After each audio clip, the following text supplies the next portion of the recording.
Today I'm going to show you how to make apple pie pockets. You will need 400 grams of puff pastry, 200 grams of apples, 2 tablespoons of sugar.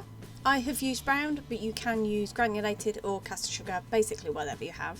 1 egg, 1 teaspoon of corn flour and 1 teaspoon of mixed spice. Firstly, peel and chop your apples into cubes. Then in a pan over a low heat, add your apples, your mixed spice, sugar and corn flour, and stir, and then keep on a low heat for 2 to 3 minutes just to soften them up.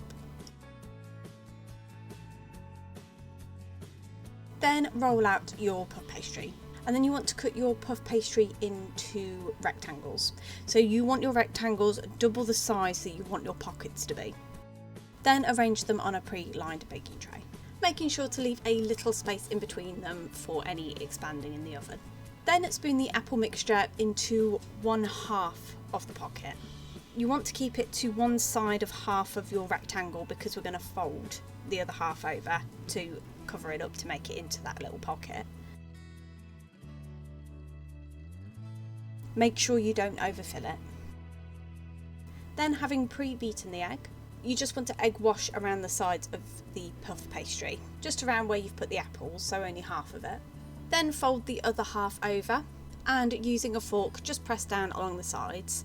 This creates a nice seal, but it also makes it look nice. Then put some holes in the top of each pocket. This allows for any seam to be released. And then just using the rest of the beaten egg, just egg wash the top.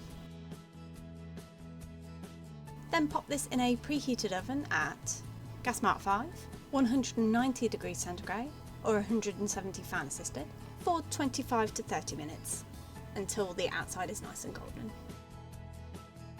And there you have it. That's how you make apple pie pockets.